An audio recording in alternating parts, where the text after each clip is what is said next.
Hi, everybody. This is Papa Scott back one more time.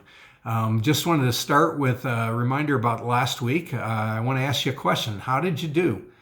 Did you recognize the moms in your life, whether it's an aunt, whether it's a sister who's a mom, whether it's your mom, your grandmother, whoever it was in your life who's made a difference, and it may be all the people as it was in mine. Did you take time to recognize them and do something about it and tell them how you feel? If you didn't, there's always tomorrow. And I wouldn't put it off. I'd make a note to make sure that you do that. And along those lines, you're only a month away from Father's Day as well. And if you're a father right now, or if your father's still around, you got a brother, an uncle who's made a difference in your life, I challenge you to start thinking about what you're going to do to make that day special for them. And even a further challenge, we shouldn't need Hallmark or whoever created these holidays to tell us when to recognize these people. I know as a dad that it means a lot more to me when somebody tells me they love me or encourages me throughout the year and it's not a specific day. Now, don't get me wrong, I enjoy a good Father's Day celebration and having the family over, as I do on the Mother's Day when we have everybody over to celebrate my wife. And obviously my kids now are having kids. But I would just challenge you, do it throughout the year. We all can use encouragement. We all could use lifting up, especially in a world where you hear mostly discouragement and things like that. So I just challenge you to get on top of that. Now, the second thing, you've already heard several of the other elders discuss what they're going to be covering in the future. Several are doing books of the Bible, and Pastor Nate is doing church history. Well, I'm Wildcard Scott. As I get the chance to do these devotionals, as they come to my heart on Saturdays, I'm going to share just what happened with me during the week and hopefully an appropriate devotional that'll apply to that. So let me bring up the one I'm going to do this week. It's along the lines of what I've been doing the last 8 weeks. It's just discussing the world as we stand right now. I frankly have been a little disillusioned with the world and sadly with our country. I love our country. It's been good to me. I think even with all our challenges, we're the best country in the world, and obviously I'm biased, but from the little I know of the other countries in the world, I'm glad that I'm here. However, I get fairly disillusioned when I look at, now that we're doing these devotionals, I look at Facebook, which I normally haven't been looking at, but I see the things that are espoused on Facebook. I see the things that are shown on the news, the things I listen to on the radio. You name the topic, whether it's abortion and right to life and the varying opinions on that, and we know our opinion on that, but fully a huge portion of the country believes it's okay to kill babies. I look at the gender questions and the fact that there isn't just male and female, that there's multiple other categories that people are classifying themselves in other than what our Creator created us for. I look at the hate and division that goes back and forth regarding politics. It's amazing to me that neither party or neither side can ever acknowledge that the other side has a good idea or is doing something right, that no matter what it is, we pick the other side and disagree with it. And that's pretty sad, and it bums me out. And I look at everything coming to head with COVID-19 right now. People just aren't treating each other well. And, each group of people, and you may fall in between. We got the people who are going to wear a mask and gloves everywhere, and those who think it's silly to do that. It's no different than the flu, and the people that fall somewhere in between. We're not treating each other well. We're not saying things well about each other. We're not discussing things well. From what I've seen out there, there's almost disdain for the people who have a different viewpoint. And it's made me sad. And I've thought of the memory verse, and the verse I'm going to discuss today. I'm going to read it to you and then tell you my thoughts around it. It's 2 Chronicles 7:14. And it's, if my people who are called by my name will humble themselves and pray, seek my face and turn from their wicked ways, then I will hear from heaven, I will forgive their sins, and I will heal their land.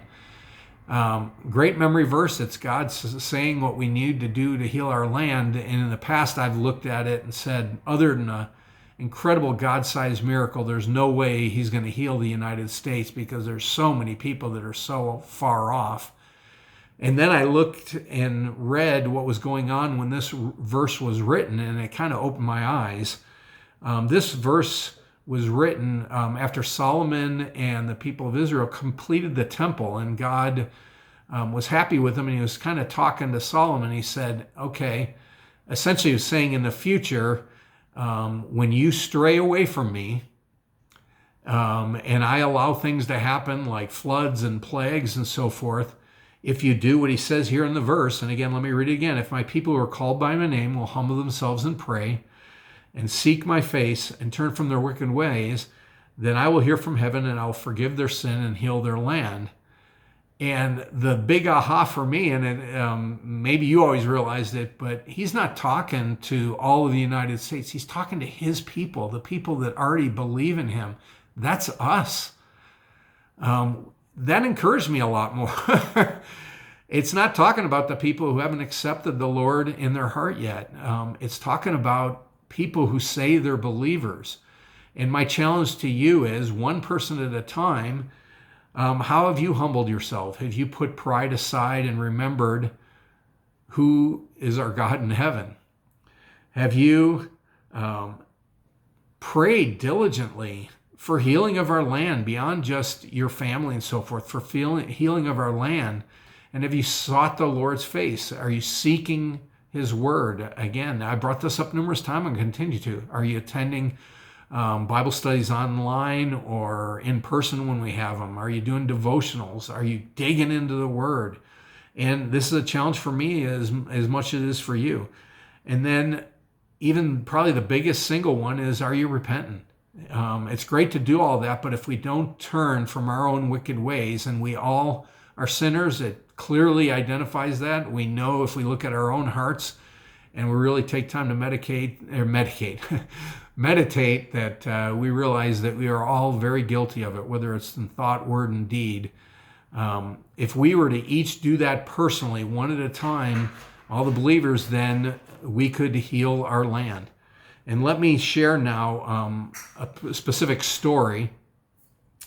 And if you remember the movie Castaway with Tom Hanks, he was deserted on a desert island. So that's the same story here. We've got a man who is shipwrecked on an island, and he's devastated, and he has to go out and, first of all, he's got to come to grips with the fact that he's stuck on this island. So then he takes time and goes out. He says, all right, in order to survive, I'm going to have to explore this island. He goes out and explores the island and finds some things and brings back materials to build himself a tent and some kind of shelter. And then he says, oh gosh, I've got to go out and find myself some food. So he goes out and he finds maybe some coconuts, some other forms of food, some ways to catch fish and so forth. And then he says, well, gosh, in order to really survive, I'm going to have to get off this island. So he goes around and looks and tries to find a way to communicate with others. And, climbs up to the mountain on the island, looks around, goes around the shore, and frankly gets pretty bummed out because he realizes that he doesn't have much control of that. And so he comes back to the beach. He brings all his stuff, builds his tent, puts all his food, all his belongings, everything into that tent. And he says, oh gosh, I'm going to go out one more time and see if there's anything more I can do to take care of myself. And he goes out one more time and does that. And all of a sudden it starts raining. I mean, he's on the other side of the island. It's coming down in torrents. And there's lightning and everything. He's like, oh my gosh, I got to get back to my shelter. And he gets back to his shelter. And just before he gets there, lightning strikes and hits his shelter and sets it on fire. I mean, everything that he possibly had that he collected during all this time is burning up, and there's nothing he can do about it. And he's devastated. And he just finally ends up just covering himself in some leaves, huddling up on a ball and crying out to God. And finally, he just cries himself to sleep, just devastated without hope. And during the night, he wakes up because he hears voices. And he opens his eyes and he sees a couple people on the beach, and he gets up and goes up to him, a little shaky, and he says, "Who are you and what are you doing here?" And the man says, "Well, I saw your fire. I figured you needed rescuing, so we put a boat ashore and we came to rescue you." So there's three main things we can learn from this. Is the first, where the man was going out, do you bring God daily into your prayer life and your life instead of relying on your own self-sufficiency? Second thing, God may answer your prayers in a way you could never imagine. And third, don't let pride get in the way. It shouldn't take burning down everything we have to the ground to realize we truly are not in control of anything. And we can certainly have better chance at good and good experiences in our life if we follow God's plan. But everything we had truly is through the blessings of God and His grace. Remember that this week, who gives us our blessings and our grace and who sustains us. Have a blessed day.